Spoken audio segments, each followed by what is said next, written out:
रखे संयम और श्रद्धा, पाए लाभ और सफलता। मीन राशि के अत्यंत संवेदनशील और कल्पक जातकों, कैसा चल रहा है? चलो नवंबर महीना आपके लिए कैसा रहेगा, इसे हम राशि भविष्य के माध्यम से समझ लेते हैं।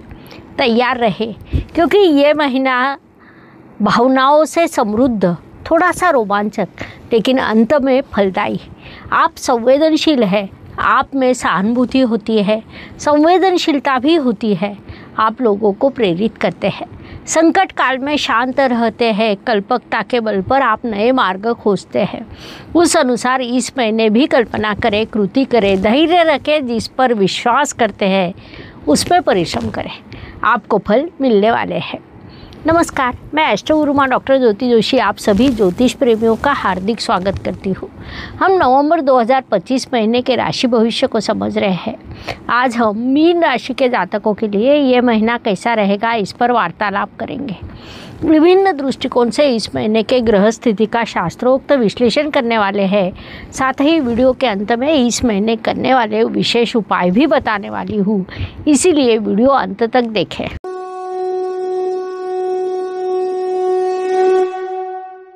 व्यक्तित्व की दृष्टि से जब विचार करते हैं तो राशि स्वामी की स्थिति महत्वपूर्ण होती है। मीन राशि के स्वामी गुरुदेव इस काल में स्वयं उच्च अवस्था को प्राप्त है। विशेष बात है कि वे पंचम इस त्रिकोण स्थान में विराजमान है। आपका व्यक्तित्व अत्यंत संवेदनशील और जिद्दी है, लेकिन इस नवंबर माह में विशेष सफलता आप प्राप्त करने वाले हैं। आप में सृजनशीलता निर्माण होगी, क्योंकि कुंडली का पंचम स्थान क्रिएटिविटी का स्थान होता है। उसमें लगातार परिश्रम करते रहे, संयम रखें, भावनाओं का उचित उपयोग करें, उचित योजना बनाकर आगे बढ़े, ये सलाह दी जाती है। धन परिवार वाणी की दृष्टि से मीन राशि के लिए मंगल देव की स्थिति महत्वपूर्ण होती है, क्योंकि वे आपके धनेश है। मंगल देव इस समय काल में आपके भाग्य स्थान में और अपनी दूसरी राशि में विराजमान है, जो अत्यंत शुभ स्थिति कही जा सकती है। इस काल में आपका लाभ स्थिर रहेगा, लेकिन कुछ अप्रत्याशित खर्च निर्माण हो सकते हैं। फिर भी पैसों की व्यवस्था निर्माण हो जाएगी। परिवार में छोटे बड़े विवाद हो सकते हैं, लेकिन अब आपने बुद्धि कौशल्य से उन्हें समाप्त करेंगे। बोलते हुए संयम रखें, क्योंकि आपके इमोशनल बोलने से सामने वाले व्यक्ति को गलतफहमी हो सकती है। उस दृष्टि से उचित ध्यान रखें। पराक्रम एवं परिश्रम की दृष्टि से मीन राशि के लिए शुक्रदेव की स्थिति महत्वपूर्ण होती है, क्योंकि वे आपके परिश्रमेश है। शुक्रदेव इस महीने स्वराशि में जाने वाले हैं, लेकिन वहाँ पर अष्टमेश अष्टम स्थान में ये विषय आएगा। इस काल में आपके लिए यात्रा के कई योग निर्माण होने वाले हैं। यात्रा में बाधाएं भी निर्माण होगी, फिर भी यात्रा लाभकारी रहेगी। इस काल का उपयोग करें। वास्तु, वाहन, जमीन, सुख शांति, सभी दृष्टियों से आपने अपनी वास्तु में साफ सफाई रखनी चाहिए। घर में सकारात्मक ऊर्जा बढ़ाए, प्रकाश का उचित उपयोग करने का प्रयास करें, जिससे घर में लक्ष्मी आने में मदद होगी। अपने वाहन का उचित ध्यान रखें, इंश्योरेंस की जांच कर ले। आपकी माताजी को यदि कुछ सबसे अधिक अच्छा लगता है तो वह आपके साथ बातचीत करना है, इसीलिए समय निकाले, ये सलाह दी जाती है। शिक्षा, प्रेम, संतति, वैवाहिक सौख्य, सभी दृष्टियों से मीन जातकों के लिए ये काल अत्यंत सकारात्मक कहा जा सकता है। पढ़ाई में आपको सफलता प्राप्त होगी। आपकी संतति अपने अपने क्षेत्र में सकारात्मक कार्य करेगी। विवाह इच्छुक वधूवरों के लिए विवाह जुड़ने के योग निर्माण हुए हैं। वैवाहिक सौख्य सकारात्मक रहेगा। कुल मिलाकर ये काल आपके लिए शुभ कहा जा सकता है।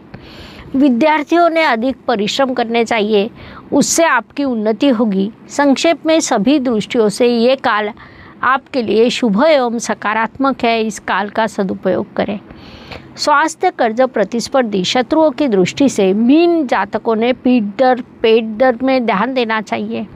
उचित आहार ले, स्वास्थ्य को नज़रअंदाज न करें। जिन्हें कर्जे की आवश्यकता है उन्हें वह प्राप्त होगा, लेकिन कर्ज न लेना कभी भी उचित रहता है। शत्रुओं की गतिविधियां शुरू रहेगी, लेकिन आप अपने संयम से, बुद्धि से उन पर विजय प्राप्त करें।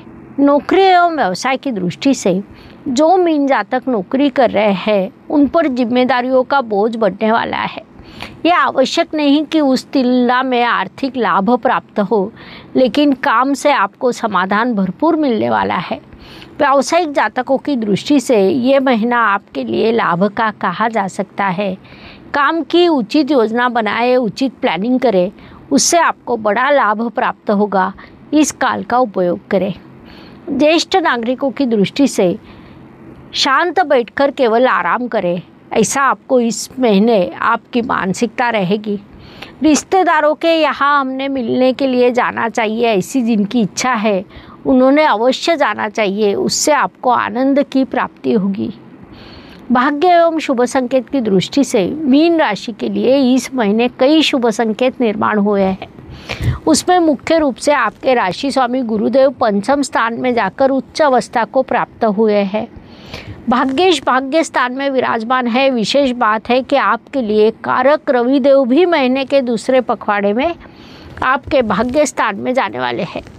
गुरु मंगल रवि गुरु नवपंचम योग होने वाला है। गुरु रवि नवपंचम योग 16 नवंबर से तैयार होगा, जो आपके लिए भाग्यवर्धक रहेगा। ऐसे कई शुभ संकेतों से महीना आपके लिए भरा है। शुभ परिणाम प्राप्त होने वाले हैं। कर्म की दृष्टि से मीन राशि के लिए पुनश्च गुरुदेव की स्थिति महत्वपूर्ण होती है, क्योंकि राशि स्वामी के साथ वे आपके कर्मेश है। गुरुदेव केंद्र के स्वामी होकर त्रिकोण स्थान में जाकर उच्च अवस्था को प्राप्त हुए, जिस कारण इस काल में आप हार्डवर्क से अधिक स्मार्ट वर्क करेंगे। आपके कर्म की दिशा उचित रहेगी, उससे उचित लाभ प्राप्त होगा। लाभ की दृष्टि से आपको महीने के उत्तरार्ध में या दूसरे पखवाड़े में बड़ा लाभ प्राप्त हो सकता है। इसके अलावा इच्छाओं की पूर्ति होने वाली है। विभिन्न माध्यमों से आपको लाभ प्राप्त हो सकता है। इस काल का पूरा उपयोग करें ताकि अधिक से अधिक लाभ प्राप्त हो सके। व्यय एवं परदेश गमन की दृष्टि से मीन जातक कई कारणों से लंबी यात्रा करेंगे। यात्रा में परेशानी और संघर्ष का सामना करना पड़ सकता है, लेकिन आप लगातार यात्रा करेंगे, उससे आपको थकान भी लगेगी। फिर भी यात्रा आपके लिए लाभकारी रहेगी। आप उचित कारणों से लंबी यात्रा करने वाले हैं, इसलिए मानसिकता बना लें। महाभारत में जिस प्रकार अर्जुन ने भावनाओं का उपयोग किया लेकिन निर्णय शांति से लिया, वैसे ही मीन जातकों ने संकट काल में संयम रखना चाहिए। भावनाओं का उचित उपयोग करें और निर्णय शांति से ले। संयम और श्रद्धा आपके सफलता की चाबी है। ये महीना सफलता का है, इसलिए उचित योजना बनाएं, उचित परिश्रम करें। धीरे धीरे लेकिन दृढ़ता से कदम रखें। ये मार्गदर्शन आपको उपयुक्त लगा हो तो आपके जीवन पर लागू होता हो तो कमेंट बॉक्स में अवश्य लिखें। साथ ही आपने अपने प्रश्न भी कमेंट बॉक्स में लिख सकते हैं। हम उनके सभी प्रश्नों के उत्तर देने का प्रयास करेंगे। हर दिन हर किसी के लिए समान नहीं होता। जीवन में सुख दुख और उतार चढ़ाव आते हैं, उस अनुसार महीने के कुछ दिन सभी के लिए अत्यंत शुभ होते हैं तो कुछ अशुभ, तनाव तथा संघर्ष से भरे होते हैं। इस अवधि में हम कैसा व्यवहार करते हैं, इससे हमारी सफलता निर्धारित होती है। ये सब मुख्य रूप से चंद्रमा के गोचर पर निर्भर है। मीन जातकों के लिए 3, 12 और 22 ये दिन शुभ रहेंगे। अधिक महत्वपूर्ण कामों को इन दिनों में पूरा करने का प्रयास करें। 1, 10, 19 ये दिन अशुभ रहेंगे, जिस कारण इन दिनों में संघर्ष बढ़ेगा। इसीलिए इन दिनों में अपनों का उचित ध्यान रखें ताकि मानसिक स्वास्थ्य बना रहे। उपायों की दृष्टि से ज्योतिष में छोटे छोटे लेकिन बड़ा परिणाम करने वाले उपाय बताए गए हैं। अशुभ चीज़ों की अशुभता कम करने का, शुभ चीज़ों की शुभता बढ़ाने का सामर्थ्य होता है। 28 नवंबर को विश्व के न्यायाधीश शनिदेव मार्गी हो रहे हैं। अंक शास्त्र के अनुसार 8 शनिदेव का अंक है। मार्गी होने वाले शनिदेव आपके लिए सकारात्मक हो। जिन्हें 7.5 डहिया हो, शनि की महादशा या अंतर्दशा हो, उन्हें शुभ फल मिले। शनिदेव से होने वाली परेशानी कम हो। साथ ही जिनके लिए शनिदेव सकारात्मक है, उन्हें शुभ फल बढ़ाकर मिले।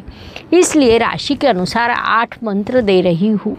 ओम निर्गुणाय नमः, ओम गुणात्मने नमः, ओम निरामयाय नमः, ओम निंद्याय नमः, ओम वंदनीयाय नमः, ओम धीराय नमः, ओम दिव्य देहाय नमः, ओम क्रूर चेष्टाय नमः। ये 8 मंत्र आपको डिस्क्रिप्शन बॉक्स में मिल जाएंगे। हर रोज़ 8 बार हर मंत्र का जाप करें, अत्यंत शुभ परिणाम प्राप्त होंगे। इस प्रकार नवंबर 2025 से महीना मीन जातकों के लिए कैसा रहेगा, ये समझने के लिए इतनी जानकारी पर्याप्त है। पुनश्च अवश्य मिलेंगे। वीडियो अच्छा लगा हो तो लाइक, शेयर, सब्सक्राइब करें। कमेंट सेक्शन में हर हर ज्योतिष, घर घर ज्योतिष लिखना न भूलें। धन्यवाद। शुभम भवतु। जय ज्योतिष।